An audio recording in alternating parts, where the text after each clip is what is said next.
Hello.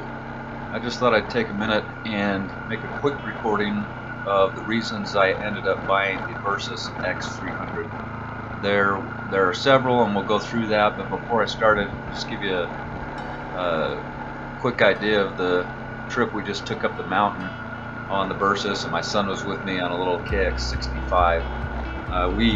I ended up doing about 50 miles that day on a pretty rough dirt road. It's super rocky with lots of sharp rocks, and not big rocks, not fallen trees, and not washouts and things like that, but just really rough. It hasn't been graded in years and years and years, so it's just not well maintained that way. So I thought it'd be a good test of the Versys off-road capabilities. I know that in the owner's manual on the Versys, they say that it's specifically not a dirt bike, and that's pretty apparent. There's a few things about it that are going to prove that it's not a dirt bike, but some of those things can maybe be overcome to make it more dirt oriented. So we'll talk about those a little bit.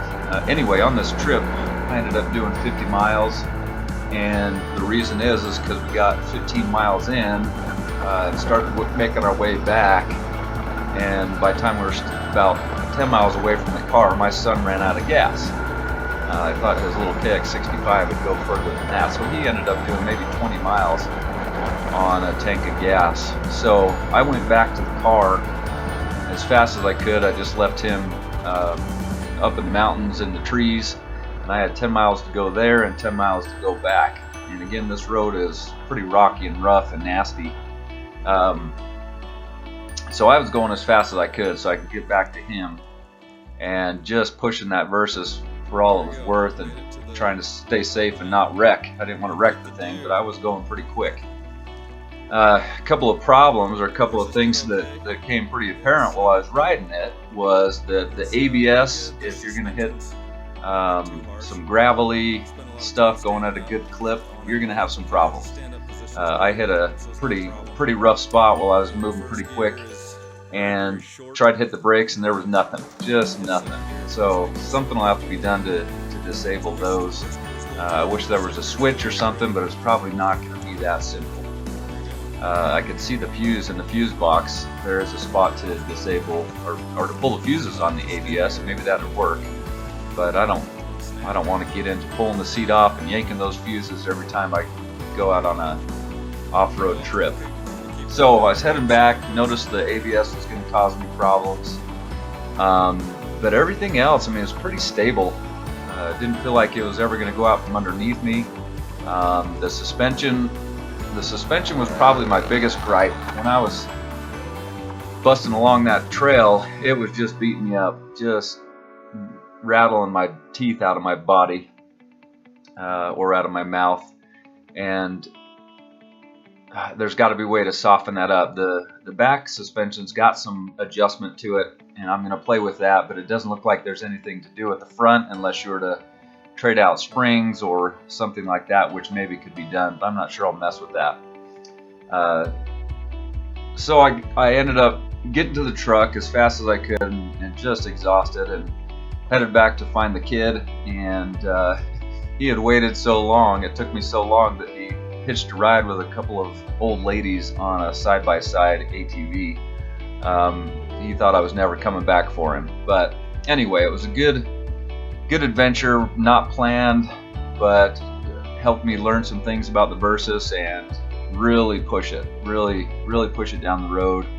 And there was no damage. I didn't bash up the pipes. It didn't wreck anything. It just it took a pretty good flogging doing that trip, but pretty impressed overall with it. Have no hesitation to take it on some pretty rough roads now, and feeling pretty confident. The weight, it's not quite 400 pounds, but the weight of it just isn't a problem at all. I was able to throw it around and maneuver it fairly quickly and easily. Of course, my shoulder muscles are pretty sore today after doing all of that. So that was the trip yesterday. We're in July 2017, and after it was all said and done, I couldn't wait to get off the mountain. miles on the road like that is a lot. It's not like traveling 300 or 400 miles on the street. It's totally different. Anyway, into the reason I bought the Versys. When I first started looking into getting it, I was just going to get a dirt bike, and I'm getting old enough. I'm not a young kid anymore, and I wanted something with a kickstand, which don't come on any of your motocross bikes, which I've ridden a lot of in the past and didn't have a problem with them really then, but you know, I wanted something with a kickstand, so that was a qualification. And I've gotten to the point also where I want electric start. I just don't want to be kicking the motorcycle. It's super nice and convenient to have an electric start. The other reason I wanted to get it was for, well, not it, but when I was looking for a motorcycle, was fuel injection. We're in 2017 now, and I think if you're going to have electronics on the motorcycle, you may as well have fuel injection. I wanted a high fuel capacity, and this is what, 4.5 gallons, I believe, and long service intervals. There's quite a few motorcycles out there that are your dual sports that don't hold a lot of oil. They don't have a high oil capacity, and so you end up changing the oil very, very frequently. I didn't want to get into that too much. Another thing I was looking for is something that was sub 400 pounds, and that's going to exclude several different motorcycles. The price, I didn't really have an objective for price, but you look at things like the KTM 690 Enduro, and they're very, very expensive. Even the WR250R is pretty expensive. So look, the price of the Versys was pretty attractive for a brand new motorcycle. Very, very amazing. And then it's just innovative. It's got some unique things about it. The twin cylinders is unique, at least in the small dual sport CCs, so I enjoy that. And it's got a good fairing on it.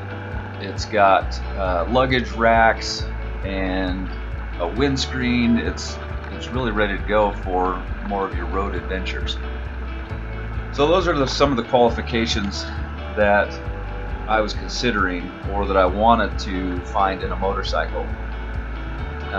Some of the things that are going to have to change if I want to be able to do some more serious dirt riding is going to be the foot pegs. They are your regular street foot pegs. They're very narrow, don't have a ton of grip to them. They're just rubber platforms. Another thing that we'll need will be an engine guard or a skid plate, because those pipes are completely exposed. The side of the engine's exposed. It just needs some protection for off-roading. Tires, the tires are okay. I haven't had a lot of problems with them. They're very street oriented, but would like something, maybe a 60/40 that has some more dirt capabilities. The front tire feels like it's a little washy. I didn't lose any confidence in it, or didn't feel like I was going to wreck or slide out from those tires, so they were okay. And then the suspension, like I said, is going to need some work to get it to absorb some of that rough off-road terrain. So other than those things, it's working pretty well.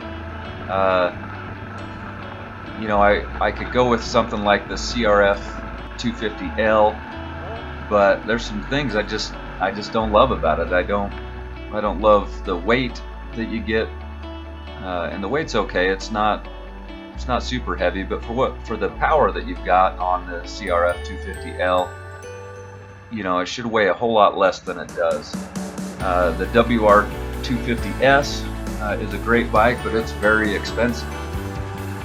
So if you want to shell out that kind of money for a decent bike, for a good bike, and they're also discontinuing it, I understand. Then you've got bikes like the DRZ 400, which are great, but they're dated. It seems like they just haven't taken the time to upgrade those and refresh those. They've been doing the same thing, the same components, the same platform for years and years. Same with the KLR 650. Another motorcycle out there that I looked seriously at was the Honda CB500X. But that thing's over 400 pounds. It would need some significant changes to the tires. It's got rims instead of spoked wheels, so that would create some major work to get that thing upgraded. And I know there's a suspension system out there to put on it, but I don't want to spend the money or the time trying to figure all of that out. And the Versys came with spoked tires and a 17-inch rear and a 19-inch front, so it's pretty well to go, other than maybe getting some 60/40s on there. Anyways, those are some of the things I've been looking at and why I went ahead and bought the Versys. But overall, I just thought it'd be a fantastic experiment. Whether I end up keeping it or trading it out for something that's more dirt worthy, off the floor, we'll see. But for now, that's kind of what we're looking at.